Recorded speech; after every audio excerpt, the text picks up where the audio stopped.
深夜，同栋楼的604家的婴儿哭个没完，微信的楼群也炸锅了。不一会，604的业主发信息了，马上掐死，保证不打扰大家。在604发出这个信息之后，整个群里都鸦雀无声了。因为奇怪的是，婴儿的哭声确实马上停止了。好几分钟之后，群里才一蹦一跳的出来几条信息。不是大半夜的，不要开这么惊悚的玩笑。就是了，小孩子哄一下就好，不要负气嘛。挨着604，邻居你没事吧？需要帮忙吗？确实突然安静了，我什么都听不到了。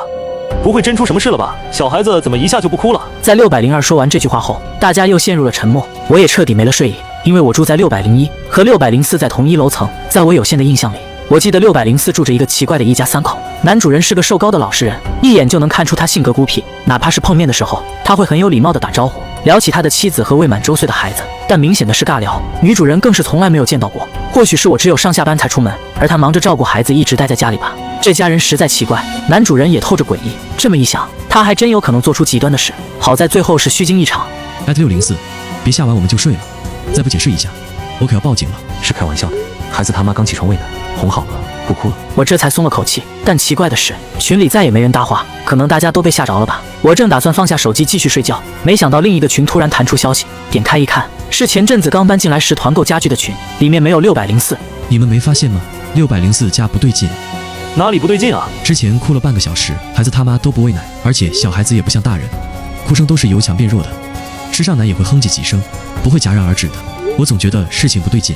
这件事愈发的有趣起来。这个团购群里只有8户人家，因为我们住的是回迁楼梯房，入住时间短，住户也不多，整栋楼8层，每层4户，总共才入住10户，大多都是单身汉，其中6楼就有3户，包括我住的601和神秘的604一家3口，还有普通单身汉602。别瞎想，难道他还真能把自己儿子掐死吗？那可不好说。前几天我看到604男主人掐死了一只猫。你可别吓我啊！杀猫怎么了？难道杀猫就会杀人吗？况且那还是他亲生儿子。首先我不是这个意思，我是说他有暴力倾向。其次他和妻子关系好像也不好吧，我从没见过他们一起出门。最后说到这，你们有谁见过他的妻子吗？我也仔细回想了一下，就算是住在同一楼层的邻居，我也从没真的见到过他的妻子。群里醒着的都表示从没见过，纷纷说确实奇怪。要不然我们报警吧。什么证据都没有就报警，算不算浪费公共资源啊？我本以为他才是哪个最想弄清情况的人。哪有这么复杂？他们就住我旁边，我过去问问不就知道了。那也行，你注意点，看看他状态怎么样。801和502也纷纷让他态度好点。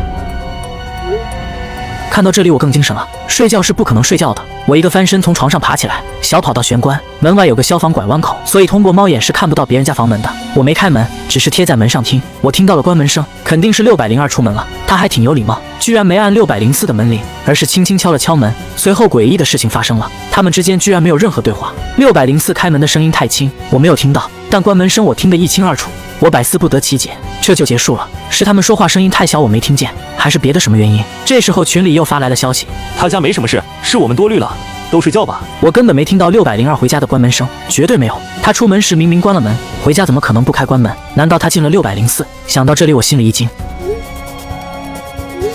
只有704没说话，然后我发现他居然私信我了。兄弟，你肯定没睡吧？咱都是单身汉，平时就喜欢熬夜，我不信你睡得着。群里消息都看到了吧？我愣了一下，不过想想也正常。704跟我一样是单身，我们偶尔会一起开黑，都是能熬夜的人。我迷迷糊糊的没回信息，但都看到了。事情不是结束了吗？我不敢跟他说我刚才听到的异常，但我更在意的是他为什么要私信我。兄弟，你没觉得事情不对劲吗？我当然觉得不对劲，但还是不敢轻易告诉他，免得节外生枝。哪里不对劲了？602啊，他最后回的那条信息我觉得不对劲。你没发现他平时打字有个小癖好吗？什么小癖好？我才发现这兄弟平时打字几乎每句话都会带个装嫩的语气词，但他见过604之后，那句劝大家睡觉的话却没带那个语气词，显得格外严肃。这是不是意味着我不敢想下去了？是那个鸭字吗？你觉得最后那条信息不是他本人发的？就在这时，我突然听到门外有轻微的响动，像是刻意压低声音轻轻迈步。我透过猫眼一看，脊背瞬间发凉，因为门外604男主人那张诡异的脸居然也在往猫眼上凑。我不敢发出半点声响，不然就暴露了。天知道他对602做了什么，天知道他会怎么对我。不过好在我突然想起，这门上的猫眼是单向的，也就是说，刚才我眼睛凑上去的时候，就算他正对着猫眼也看不到我。想到这里，我才微微松了口气，但还是不明白到底发生了什么。于是我壮着胆子再次凑上猫眼，可诡异的事情又发生了，透过猫眼外面居然空无一人，604的男主人已经不见了。速度这么快吗？虽然一切看似恢复了平静，但还是有很多不对劲的地方。那时候的我心惊胆战，一时间没反应过来。没错，我觉得那不是602那小伙子发的信息，而是604的男主人。不过也没法证实，这3更半夜的该怎么办呢？要不我试一试打602的电话。别打他电话，你还没打吧？说实话，那时候我最担心的只有我自己。如果602的手机真在604男主人手里，那么704一打电话，不就把我们暴露了吗？尤其是刚才发生的一切，让我觉得604男主人肯定察觉到了什么，才会往我们这里靠近。只不过我没在群里发任何消息，也没有发出过任何声响，才勉强没被他盯上。而一旦暴露，离他最近的可就是我，倒霉的大概率也是我。才住进来没多久，我可不知道这房门能抵挡什么级别的冲击。不过还好，没有打，怎么了？打他电话不是能直接确定是不是他本人吗？况且他肯定还没睡，但不确认最后一条信息是不是他发的。我实在睡不着，那时候我已经打算报警了，但为了不让704坏事，我决定把刚才的遭遇告诉他。卧槽，太恐怖了！我就说那条信息不是602那小伙子发的。我打算报警了，你千万别打602的电话，让警察来处理是最好的。我早就报警了，你千万别乱跑，更别像602那样胡乱跑到604打探情况。等下警察来了会联系我，记住千万别出门。等我消息到时候一起跟警察解释。之后我才稍微放心了些，因为只要警察来了，一切应该就能迎刃而解。但704两次强调让我别出门，终于让我意识到一件事。我突然想通了，刚才为什么觉得哪里不对劲？因为我明明听到了604的关门声，可往猫眼上看时，却看到了604男主人的脸，都关门了，他还在外面，这说明他根本没回自己家，不是吗？我现在出去，如果他真有暴力倾向，那不就是找死吗？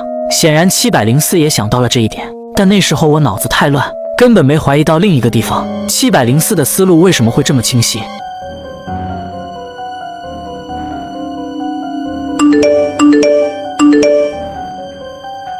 ？704把自己的疑惑发到了群里，顿时801和502也被弄精神了，纷纷询问情况。704一一解答，还把我碰到的事情都说了出来。不过他最后补充了一句，801和502纷纷表示没问题，毕竟604男主人说要杀死自己儿子，已经足够惊悚了。再加上602不知所踪，这事若是不彻底弄清，估计今晚谁也睡不好觉。但警察并没有直接来4楼，因为报警的是704，警察先去找了他。警察到了，我正在跟他描述情况，一会他可能也会找你了解@601。没问题，主要是弄清楚604家到底怎么回事，还有602现在的情况。又过了几分钟，704发来消息，好了，他下去找你了，他让我不用过去，说还没弄清情况，太多人走动不好，会影响其他睡着的人。看到这条信息，我连忙又小跑到玄关，通过猫眼往外看，可惜看不到604的房门，只能继续听声音。然后我听到了电梯开关门的声音，还有皮鞋的脚步声。警察来了，但好像只有一个人的脚步声，可能是没得到回应。他拨通了电话，听声音应该是跟同事说话。帮我用派出所户籍系统查一下幸福里小区5栋604户主的电话，马上要用。顺便查一下602的，可能也会用到，赶紧发给我。过了几十秒，他又继续对着手机说话。你好，请问是604户主吗？我们接到报警，说你家有噪音扰民，请问你在家吗？我现在就在你家门口，孩子生病了。原来如此，这边没什么事，我会跟报警人沟通，你们先忙。挂断电话，他又拨通了另一通电话，只不过这次声音更小，我没听清他在说什么。随后脚步声又响了起来，听着越来越近，他是往我家方向来了。我没有提前开门，而是静观其变。很快他果然敲门了，有人，马上开门。应了一声后，我正准备打开反锁，可诡异的事情又发生了。不开门也没关系，大半夜的，免得让你担惊。我就说几句话。704住户说，你也对604住户今晚的行为感到疑惑。我刚刚已经问清楚了，他家孩子哭闹是因为生病了，现在一家3口都在医院。微信上的发言完全是气话，请不必过多担心。原来是孩子生病了吗？但还是不对劲，因为604主人发完那条恐吓微信后，他的孩子马上就不哭了，而且我之后还在猫眼里看到了他，这又怎么解释？至少说明他肯定没去医院，他的孩子也不是因为外出我们才听不到哭声的，也有可能孩子真的被他掐死了。如果是那样的话，那602的人呢？相当警惕。既然警察允许我不开门，我就真的没开，隔着门问道。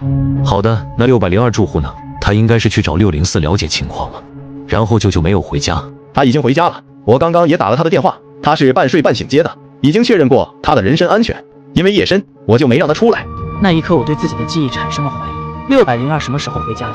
那时候我明明一点声音都没听到。另外，我是负责这片辖区的民警，如果还有什么事的话，直接打我办公手机就行，别拨110转接起来比较费时间。我的号码已经给了704的住户，他说会发给你们。今晚的事儿就到此为止吧。好好的。口头上答应着，但那一刻我却对这个警察产生了怀疑，凭什么不让我打110？可下一秒我彻底改变了想法，因为心存怀疑，我继续透过猫眼往外看，看到警察转身离开，可紧接着604男主人居然出现在了门口，怎么回事？我家门口就那么点空地，警察为什么看不到他？外面的情景愈发诡异，而且是我完全看不懂的诡异。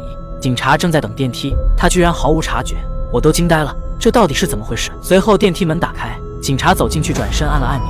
这时候他理应和604男主人面面相对，可他却没有任何反应，仍从容地看着电梯门关上，仿佛根本看不到电梯门口有，他就那样离开了。我才明白，原来有问题的不是警察，而是604的男主人。看那情形，警察也是被蒙在鼓里，因为他完全看不到604的男主人，是真的完全看不到。难道604的男主人不是人吗？还是另有隐情？难道问题出在我身上？莫非只有我一个人能看到他？越想我的脑子越混乱。704跟大家说了警察的调查结果，还把民警的手机号码发在了群里。502质疑为何要打警察私人手机，但704给出了合理的解释。我也问过他，他说110是指挥中心，打了还要调控，给他需要时间，但打他办公手机，他能立刻赶过来处理，也不用再跟110报备，是双赢。经他这么一解释，我就完全理解了，警察是没有问题的，有问题的是604男主人，从头到尾都是他的问题。从他在微信发出要掐死自己儿子的信息开始，就预示着这一切不简单。704让大家可以安心睡觉，意思是这件事到此为止了。可我觉得事情远远没有结束，我不愿独自面对，立刻打字把我刚刚看到的诡异景象全说了出来。这话一出群里，另外3个人都炸了。不是吧？你会不会看花眼了？怎么可能？警察都看不到他。兄弟，你是不是吃了什么药？你说的越来越玄乎，我都被你吓到了。我也解释不清楚，只能跟他们保证自己精神状态非常稳定，但确实搞不懂到底发生了什么。突然一直沉默的801也私信我，兄弟，我觉得502有问题，你有没有察觉到？我又被问住了。502能有什么问题？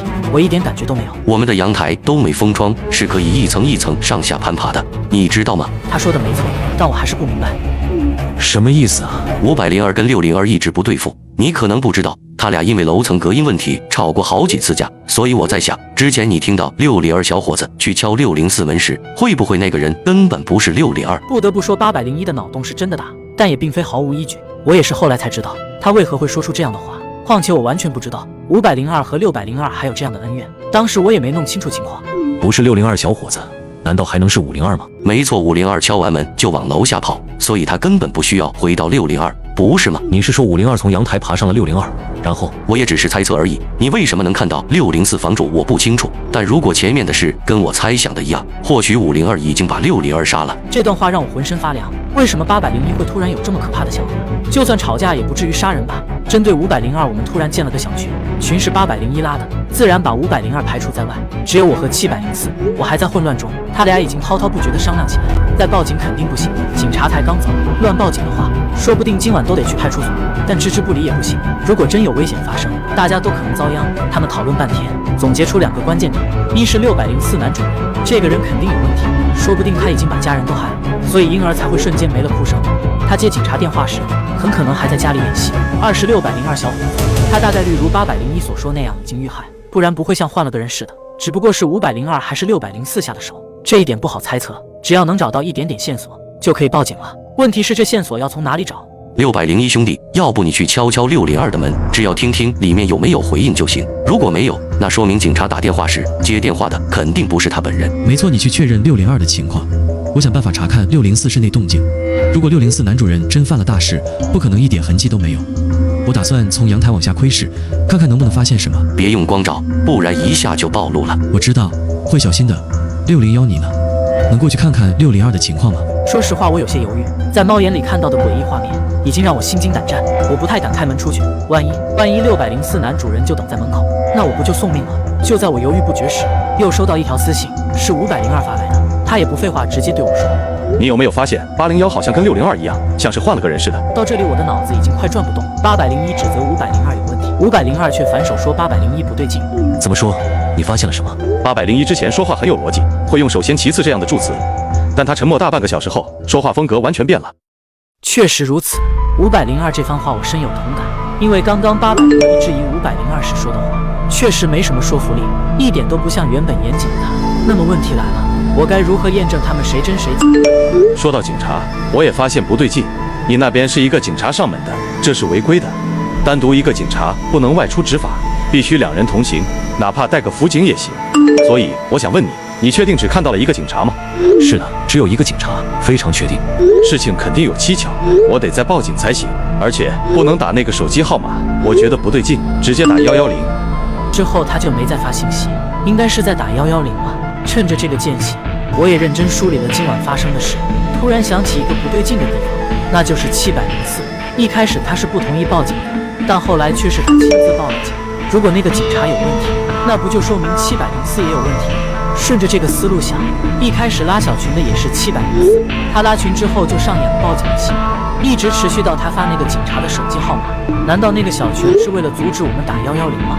上门的警察不让我开门，也许也能解释清楚，因为他是假的，隔着门我未必能识破他。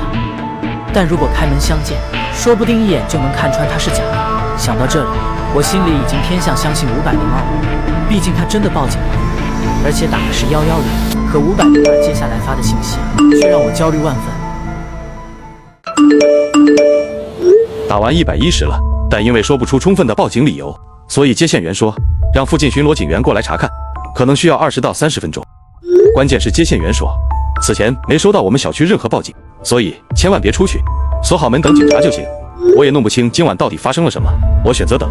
果然，如果502没说谎，就和我的猜测吻合了。704确实有问题，他根本没报过警，那个警察也是假的，难怪他当时帽子压得很低，因为电梯间有监控，他应该是不想被拍到样貌。至于604男主人到底怎么回事，虽然我还是不懂，但这一切纠葛在一起，肯定有是原因的。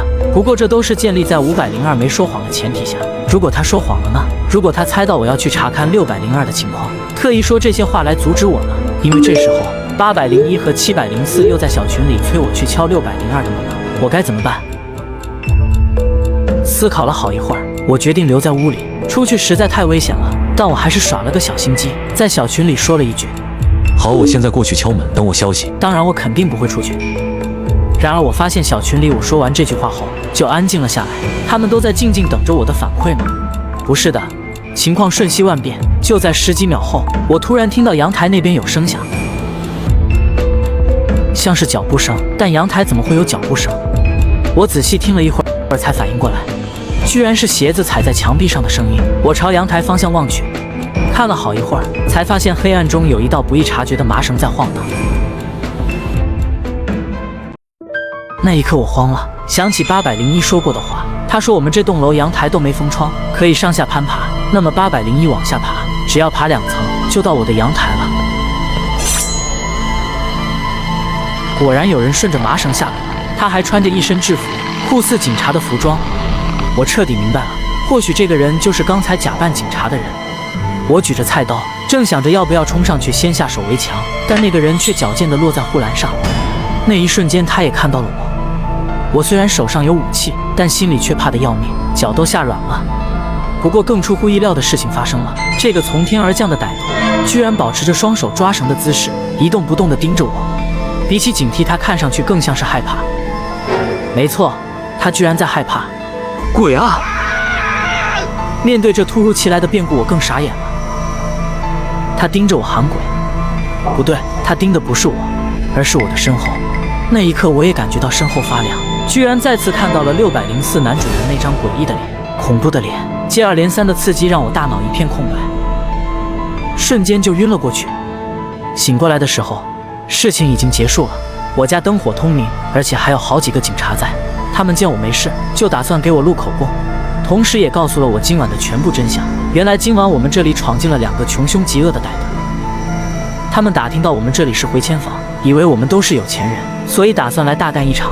为了掩人耳目，他们特意穿了保安制服，好让人放松警惕。他们是从04户型外面爬上来的，204和304都没人住，他们扑了空。但604不一样，虽然一家人有些孤僻，却美满幸福。歹徒闯进室内后，残忍杀害了里面所有人，包括未满周岁的婴儿。可604家中并不富裕，2个歹徒没找到什么值钱的东西，他们心有不甘，又爬上了704。没错，一直拿着704主人手机发信息的，其实是歹徒，从头到尾都是。这也解释了，哪怕当时另一个歹徒假扮警察下来调查，704也没有露面，因为真正的704主人早就遇害了。抢完704后，2个歹徒原本打算跑路，但其中一个歹徒突然发现自己的私人手机不见了。要是被警察找到，他就彻底暴露了。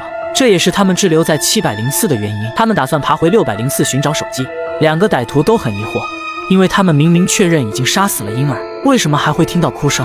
只能拿着704的手机观察群聊动态，想走一步看一步。之后602小伙子自告奋勇去604打探情况，事情开始超出歹徒的控制。602小伙子其实真的进了604，因为最后警察在604屋子里找到了昏迷不醒的他。至于他是怎么进去的，没人知道。但也正是602的突然失踪，让两个歹徒更加迷惑。他们害怕杀害604一家的事情被识破，以为是602在耍什么计谋，因此他们除了要找手机，还要想办法找到602，所以704才会私信我。